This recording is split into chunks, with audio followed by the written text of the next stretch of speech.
Guys, welcome back again. Yes, it's intentional favor and Mr. Light, possibilities with light. Yes, thank you so much for coming again, Mr. Light. And if you are seeing us for the first time, well, it means that you have missed the last two videos. Okay, so please check the description box for the link to the videos where he has been sharing so many vital information useful to people who are intending to migrate to the UK, either via study route or working as a healthcare professional in the UK. So many information out there. So just check the description box for the video. And if you are seeing me for the first time, yes, I'm Intentional Favor. And on this channel, I film about faith, lifestyle, studying abroad, and social work. And of course, it's all about lived experiences. So far, it's not just about this. I bring people on board on this channel to share their experiences, especially when it comes to things I don't really have so much knowledge or experience in. So that's what Mr. Light has been doing with us for some time now.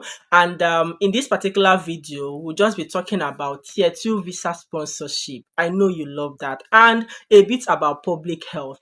So many people have been talking about asking me questions about masters in public health. Is it a good course and all? Well, I have someone here who is a master of public health, but of course, he's not practicing public health. I still hope to bring people that I know who are practicing public health in the UK to come and share detailed experience about masters in public health and what you need to know when you are coming in to study public health. So Mr. Light is just going to, just in passing, just briefly talk about, maybe give you some advice or whatever he knows he can share about studying masters in public health in the United Kingdom. But the major highlight is about tier 2 visa. Yes, if you listen to the last video, you will hear him say that he's in a permanent role now. So he's my big boss, like big boss. So I mean, That's people that I came to this country before, they are actually ahead of me.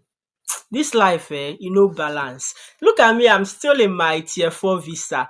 Light, on a more serious note, I'm still on tier 4 visa. I'm still on my study visa. I've not gotten tier 2 visa. But the first guest I brought on this channel, who I came to this country before, she's actually on tier 2. And look at him also. He's on tier 2 visa already. And he just wants to briefly, there's nothing much because if you've listened to the previous videos, you'll find out that if you do all that he said in those videos, you can easily land a tier 2 visa sponsorship job, even as a medical lab scientist here in the United Kingdom. So he just wants to tell us general tips. So Mr. Light, thank you and welcome on board again. So can you just tell us, it's a straightforward one, this video, and it's going to be very quick. Can you just tell us what would you advise someone who wants to stay back in the UK, get your 2 visa sponsorship? From your experience, what would you advise that they do? okay. I think I'm going to advise based on my experience Yeah, as a permanent. definitely. Yeah. There's a lot of people who are not permanent, So I think right now there are some care jobs. There are some care companies that offer tier two visa. So Mm-hmm. all you need to do is you must have had experience as a carer, and if you apply and they decide to sponsor you, that's one way to get a tier two visa. Yeah. Then have volunteering, because one thing I've learned, I think I learned this in Nigeria. I've worked in places that I wasn't paid a dime for, nevertheless, because I saw I'm seeing the future. Volunteering is something that is most Nigerians don't want to do. It's so Mm, underrated, but volunteering can yeah, take you where you want to be in life. It's underrated, I but it can agree. get you. Yeah. Uh, Let's look at employers, HR, recruiters. They look at your CV. They look at where you've worked and Mm-hmm. experience. It's in the UK, even in Nigeria. Experience is something they value. Yeah. So volunteering can get you into companies or organizations that do what you want, and when you volunteer, you even if you just go there and volunteer, learn the processes, it will give you the skills to Yeah. be enable to any interview, because obviously they will interview you before they want to take you permanently. They will, and also when you volunteer, if opportunities open in the company, you are the first point of call. True. They will interview, get your tier two visa. What else?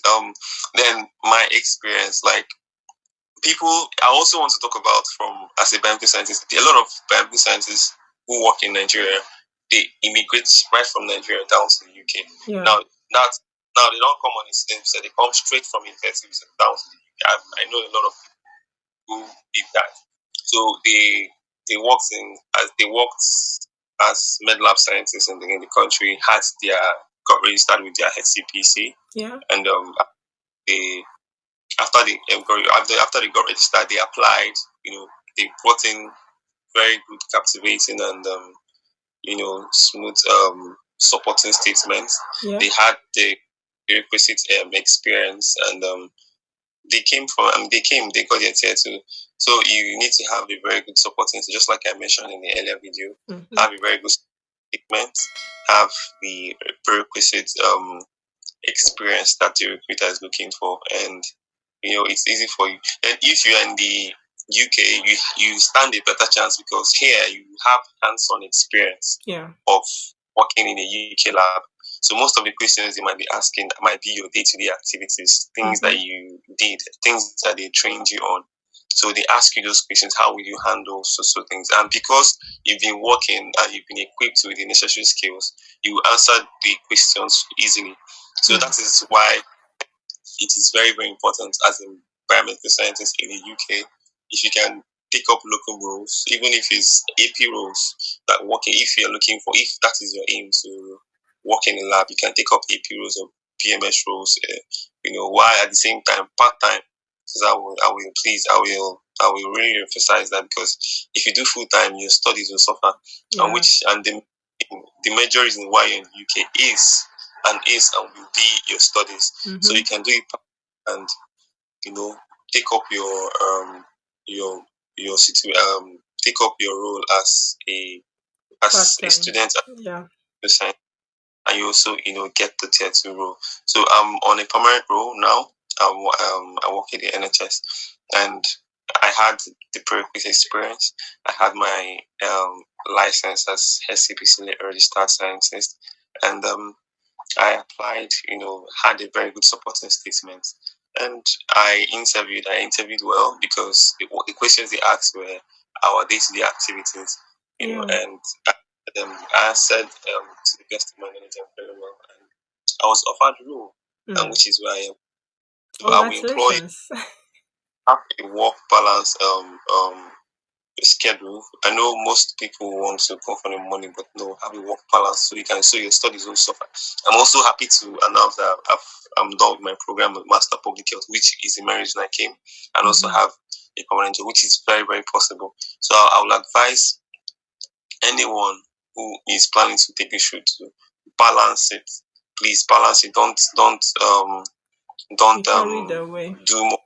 Yes, because you don't want to suffer. Please balance. Have a work school ratio, balance it so you can be able to graduate.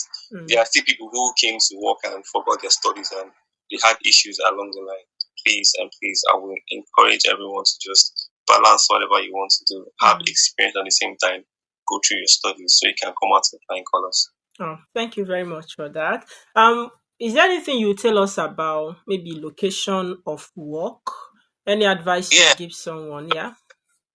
Also, please, I forgot to add that it's very, very important you don't limit yourself to a particular area.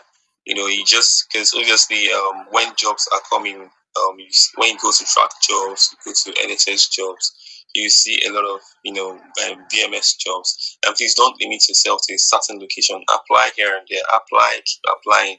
I don't want to talk about how many rejections I got, or when you're talking, you don't talk about those things. But I had rejections too. Yeah. I had a lot of people who stronger applicants, better than me, that got the job. I've been in a situation where you apply, if it's Scotland, Wales, England, and if you're willing to move and you're sure you can go there and get some sort of opportunity, then when you are there and you believe that you have requisite experience, you can now apply to a specific area you want. Then at that time, you're now a strong candidate who can compete with the others, because a job interview is competition. You're not. There are other people who are competing for the same position you're competing. So when you now come by, you become a strong applicant with your previous experiences and your masters. So it will not be easy for you to go into your specified location. That would be all this will be after your masters basically. Yeah. So please don't up to a specific area, and the sky will be your limit. Oh, Thank you. thank you. Yeah. Okay, so is there anything you want to tell us quickly about public health? I think you are a master of public health. Maybe anyone coming to study public health, what should they have in mind? Health is a very beautiful course. It involves improving lives, prevention of diseases and all that. So I've heard a lot of misconception. They said everyone is doing public health. So I want to clear the air on that. Public health is the thing is, let's take for example now public health. We have the doctors doing public health, we have the nurses doing public, we have everyone doing public health. Yeah. Now, obviously, in the job sector, when you have everyone doing a specified course and applying for a role, it's usually a little bit challenging Yeah. because everyone is getting, so the competition is high. Very high. Yeah, why it makes it a bit hard or a little bit challenging to get into public health roles or practice as a public health practitioner. And also they want you to, another thing reason, there is a public health register. Yeah. If you want to, it's a bit there are processes to go into that. So and the masters of public health does not offer you instant registration. There are some processes you need to pass or some exam where you can be registered.